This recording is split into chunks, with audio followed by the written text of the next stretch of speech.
Friends, జై Sumedha kitchen కి స్వాగతం. ఈ రోజు నేను స్వీట్ షాప్ స్టైల్లో కలాకండ్ ఏ విధంగా ప్రిపేర్ చేయాలో చెప్తున్నాను. ముందుగా మన ఛానల్ ని ఫస్ట్ టైం ఎవరైనా చూస్తుంటే సబ్స్క్రైబ్ చేయండి, పక్కనే ఉన్న బెల్ సింబల్ ని ప్రెస్ చేయండి. నేను పెట్టే ప్రతి వీడియో మీకు నోటిఫికేషన్ వస్తుంది. ముందుగా ప్రాసెస్ లోకి వెళ్దామా? ముందుగా ఒక బౌల్ తీసుకొని ఇందులో 2 లీటర్స్ ఫుల్ ఫ్యాట్ మిల్క్ ని తీసుకోవాలి. ఫుల్ ఫ్యాట్ మిల్క్ తీసుకోవడం వల్ల కోవా ఎక్కువ వస్తుంది, టేస్ట్ కూడా బాగుంటుంది. మీరు నార్మల్ బర్రె పాలైనా వాడుకోవచ్చు. ఈ పాలను మనం మీడియం ఫ్లేమ్ లో బాగా కాగనివ్వాలి. పాల క్వాంటిటీ కాస్త తగ్గిన తర్వాత ఇందులో 1 టేబుల్ స్పూన్ వెనిగర్ ని కానీ 1 టేబుల్ స్పూన్ నిమ్మరసాన్ని కానీ యాడ్ చేసుకోవాలి. మీ దగ్గర నిమ్మరసం ఉంటే నిమ్మరసంని యాడ్ చేసుకుని నేను ఇక్కడ వెనిగర్ ని యాడ్ చేసుకుంటున్నాను. వెనిగర్ని యాడ్ చేసిన తర్వాత ఒకసారి అంతా కలిసేలాగా మనం మిక్స్ చేసుకోవాలి.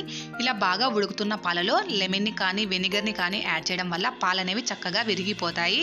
పాలన్నీ విరిగే వరకు మనం స్టవ్ అనేది మీడియం ఫ్లేమ్లోనే పెట్టుకొని ఈ ప్రాసెస్ మనం చేసుకోవాలి. ఒక 8 మినిట్స్ తర్వాత చెక్ చేసుకుందాము. చూడండి, పాలన్నీ చక్కగా విరిగిపోయాయి కదా.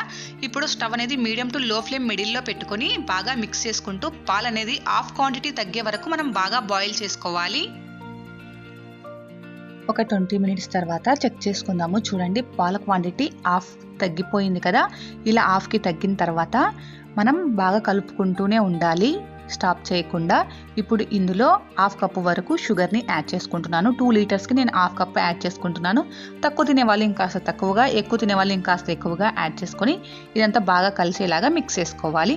షుగర్ బాగా మెల్ట్ అయ్యి ఇప్పుడు ఇందులో ఉన్న వాటర్ ఇంకాస్త డ్రై అయ్యే వరకు మనం ఇలా కలుపుకుంటూ బాయిల్ చేసుకుంటూ ఉండాలి. చూడండి, మరో 8 మినిట్స్ తర్వాత చూస్తే వాటర్ అనేది తగ్గిపోయి కాస్త గట్టిగా అయింది కదా. ఇది ఇంకాస్త డ్రైగా అయ్యే వరకు మనం బాయిల్ చేసుకోవాలి. మరో 15 మినిట్స్ తర్వాత చెక్ చేసుకుంటే చూడండి, ఇందులోని వాటర్ అంతా ఎగిరిపోయి కాస్త డ్రై అయ్యింది కదా. ఇది పర్ఫెక్ట్ కన్సిస్టెన్సీ, మరి ఓవర్గా కూడా డ్రై అవ్వకూడదు.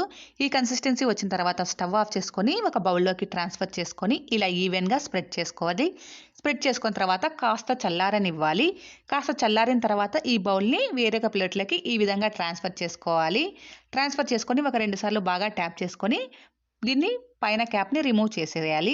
రిమూవ్ చేసేసి బాగా చల్లారిన తర్వాత దీన్ని మీకు నచ్చిన షేప్లో నచ్చిన విధంగా షేపుల్ని కట్ చేసుకోవాలి. మరి పూర్తిగా చల్లారేంత వరకు ఉండకూడదు, 70% కూల్ డౌన్ అయితే సరిపోతుంది. ఇలా ఈ విధంగా పీసెస్గా కట్ చేసుకోవాలి. పీసెస్గా కట్ చేసుకొని సర్వ్ చేసుకుంటే ఎంతో టేస్టీగా ఉండే కలాకండ్ రెడీ అయిపోయింది. మీరు ట్రై చేయండి. ఎలా వచ్చిందో నాకు కామెంట్ చేయండి. మీకు నచ్చితే కంపల్సరీగా లైక్ చేయండి. మీ ఫ్రెండ్స్తో రిలేటివ్స్తో షేర్ చేయండి. నా ఛానల్ని సబ్స్క్రైబ్ చేసుకోండి. Please subscribe my channel. Thank you. Thanks for watching.